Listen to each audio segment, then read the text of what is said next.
Vamos passar então agora a palavra à senhora professora Catarina Monteiro Pires, que é professora da Faculdade de Lisboa, é investigadora do Centro de Investigação de Direito Privado e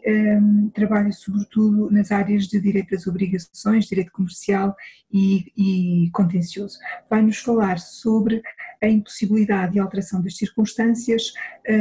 nos contratos de empreitada, outro grande desafio. Senhora professora, faz favor. Muito obrigada, boa tarde a todos, cumprimento os meus colegas de painel e cumprimento naturalmente o público que também nos ouve hoje nesta iniciativa do Centro de Investigação de Direito Privado dedicada aos contratos em especial. Ora bem, eu acabo-me de tratar hoje do contrato de empreitada.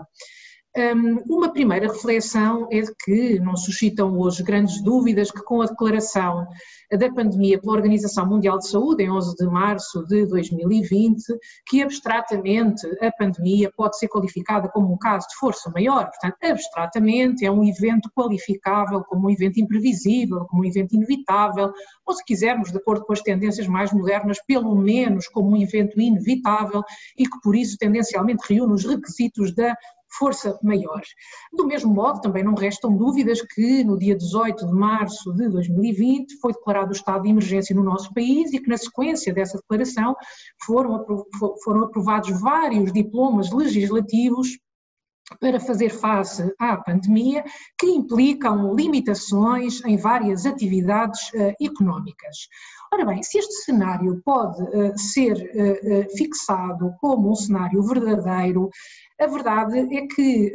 a aferição da relevância de uma circunstância de força maior depende da ligação causal que se estabelece entre o impedimento, entre a vicissitude e uma concreta perturbação registada na execução de um contrato. Portanto, se o raciocínio abstratamente é correto, em concreto diz-nos muito pouco. E passamos então para a empreitada. Qual é o primeiro ponto a assentar relativamente à empreitada? Relativamente à empreitada, o primeiro aspecto é que a legislação da crise, permitam-me que lhe chame assim, não proíbe a realização de empreitadas, ou seja, não proíbe a atividade de realização de empreitadas, a atividade da obra do empreiteiro, tendente depois à entrega da mesma ao dono da obra. Contudo, isto não quer dizer que não existam perturbações no cumprimento causadas pela pandemia, que se verificam a outros níveis. Eu tenho aqui 4 casos de 4 situações construídas que me parecem aquelas que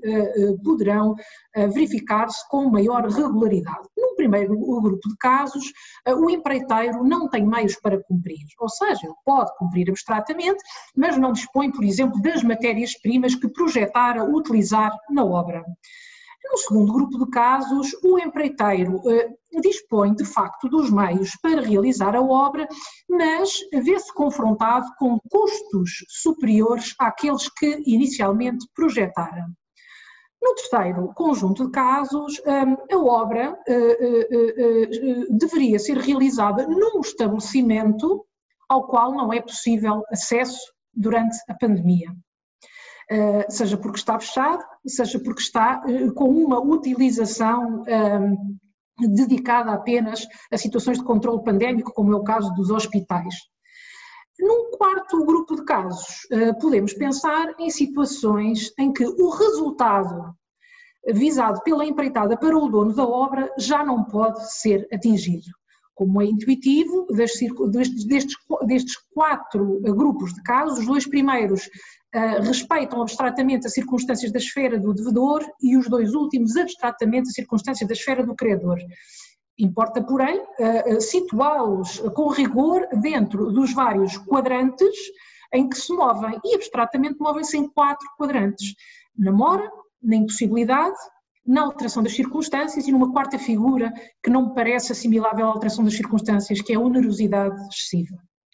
Ora bem, eu começo por deixar duas notas específicas dos contratos de empreitada que depois têm relevância na resolução destes 4 casos práticos. A primeira nota é que o contrato de empreitada é um contrato prolongado, portanto é um contrato, nós podemos distinguir contratos de resultado prolongado ou contratos de atividade prolongada. A empreitada é um contrato de atividade prolongada e é também um contrato que pode ser qualificado como um contrato de cooperação. Estes dois vetores podem implicar que existam deveres acessórios emergentes da regra da boa-fé, artigo 762 do Código Civil, que se colocam com particular intensidade.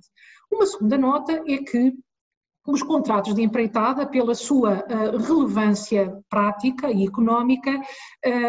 exibem, na generalidade dos casos, uma regulação contratual extensa e, portanto, é normal que um contrato de empreitada tenha uma cláusula de força maior, tenha uma cláusula de alteração de lei ou cláusula de change in law, que diz que contratos têm que ser renegociados se tornar mais difícil o seu cumprimento e, além disto, existem ainda várias cláusulas trazidas por modelos contratuais específicos, dos quais o mais conhecido é o modelo da FIDIC, que também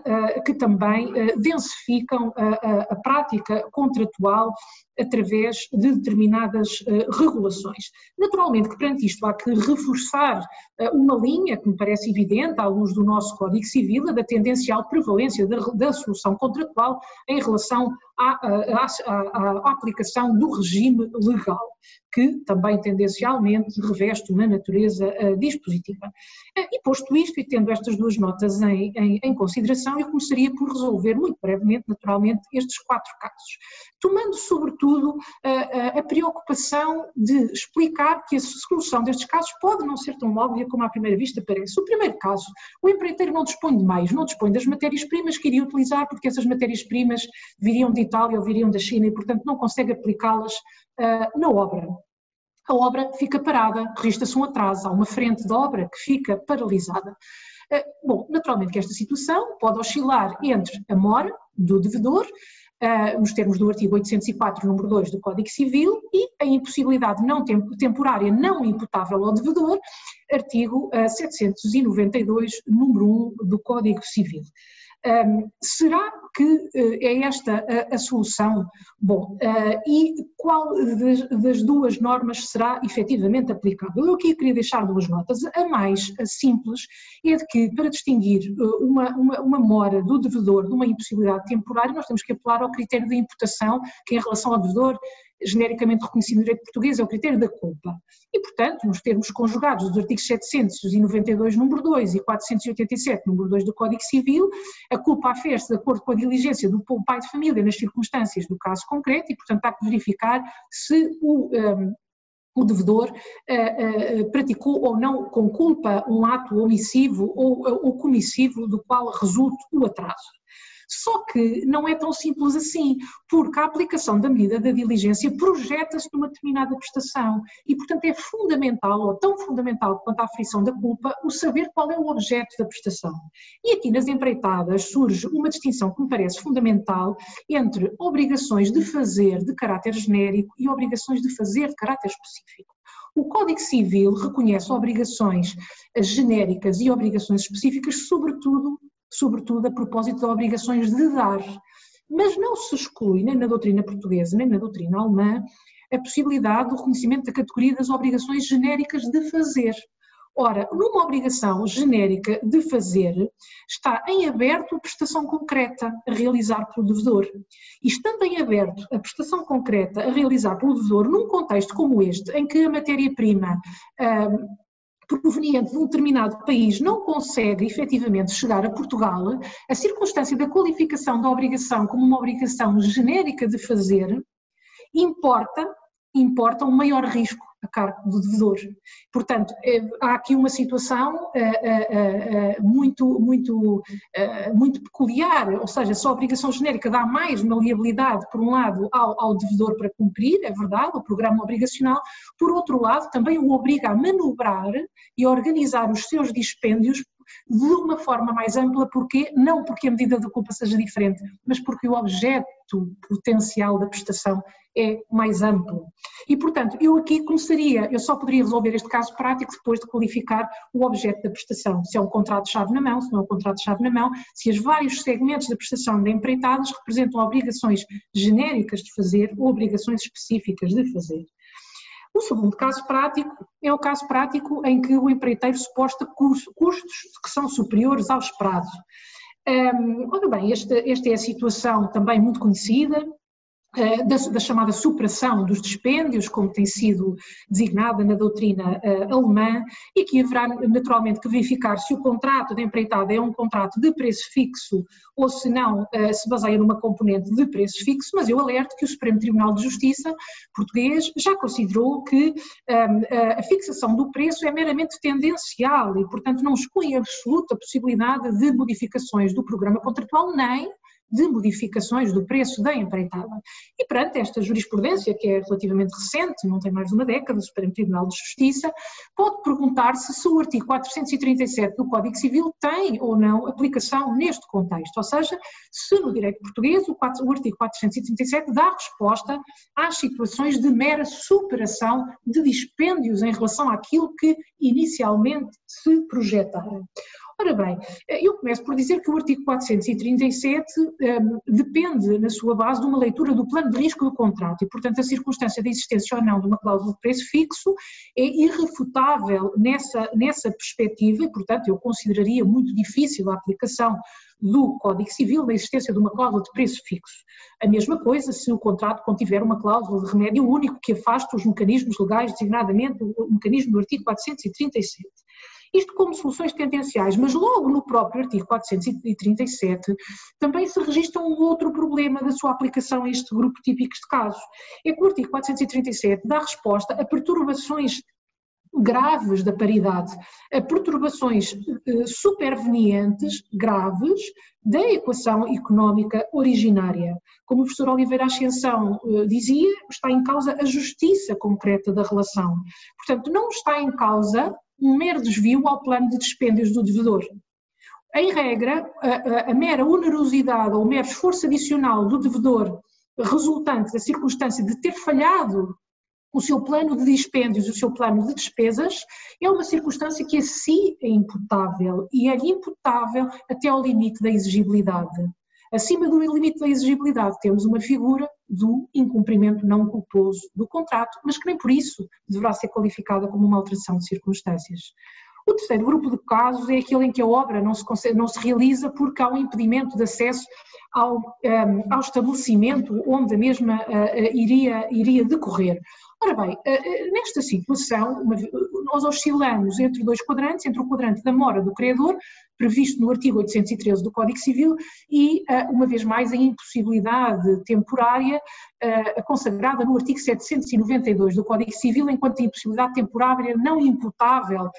às partes. E aqui queria só chamar a atenção para o seguinte, é que ao contrário do que vimos suceder em relação ao critério aplicável ao devedor, para a mora do devedor, tem-se afirmado no direito português e no direito civil europeu continental que a mora do credor prescinde de culpa. Portanto, este é um dado dogmático que podemos assentar, portanto, a mora do credor não se constrói nem se baseia no critério da culpa. Mas, retirando este critério, fica-nos em aberto saber qual é que é o critério aplicável, e isto é que não há consenso no direito civil europeu. Abstratamente temos três critérios, temos um critério subjetivo correspondente à vontade, portanto é imputável ao credor aquilo que resulta da sua vontade, um critério intermédio que é um critério subjetivo axiológico, no sentido de é imputável ao credor aquilo que se deve à sua vontade, mas que se deve também, mas em relação ao qual se consegue também fazer um juízo axiológico, que não sendo da culpa é análogo. E uma terceira opção, que é de dizer que o critério não é objetivo, o critério não é subjetivo, perdão, é um critério objetivo. E neste último plano tem tido algum destaque a chamada teoria das esferas de risco, que é, no fundo, tentar dividir esferas de risco de negócio entre o credor e o devedor, e depois o que faz é imputar diretamente certos riscos ao credor, desde que previamente fixado que esse risco é um risco da sua esfera. Como imaginam, é muito importante a aplicação e a escolha de um critério, porque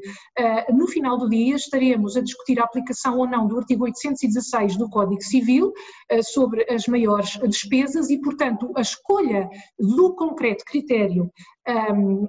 de imputação ao credor pode ser a diferença entre o credor ter de suportar estes custos adicionais ou de não os tendo de suportar, eles serem imputados ao próprio devedor, pelo menos durante um determinado período de tempo. Eu tenho defendido que o critério de imputação ao credor é um critério unitário, aplicável à mora e à impossibilidade. Este dado não é pacífico no direito português, mas é esse o meu entendimento. Enfim, não tenho grande tempo para me alongar aqui, mas também tenho tratado deste tema e parece-me que de uma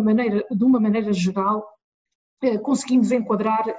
este caso como um caso imputável à esfera do credor.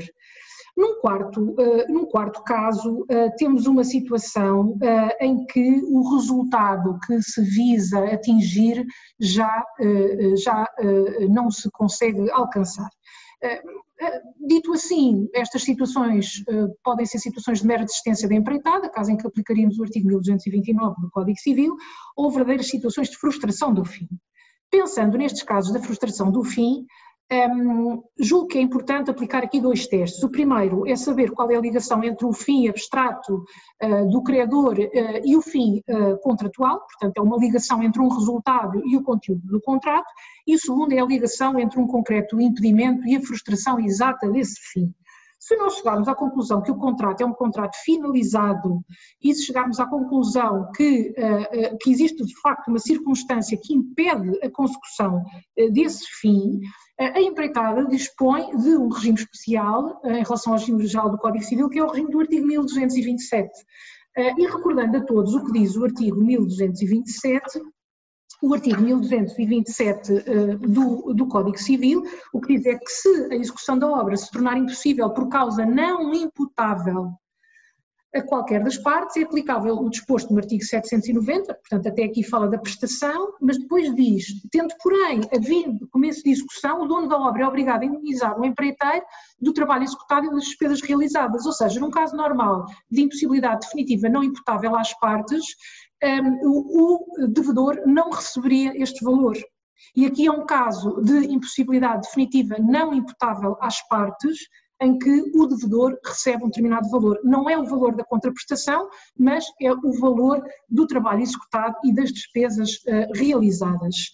O artigo 1227 tem sido explicado como um artigo que se justifica pela especial partilha de risco do programa obrigacional que existe na empreitada, por isso é que eu recordava o caráter de cooperação da empreitada. E não tendo mais tempo, termino dizendo que este artigo 1227 é um artigo que convém não ficar esquecido neste contexto de crise e que pode ser muito útil na resolução de casos em relação a outros contratos onde se suscitem problemas análogos de risco e, portanto, onde também possamos detectar uma efetiva partilha de risco na execução do programa obrigacional entre o credor e o devedor. E, tendo terminado, ou talvez mesmo ultrapassado o meu tempo, agradeço a todos a atenção e devolvo a palavra à senhora professora Maria Raquel Rei. Muito obrigada.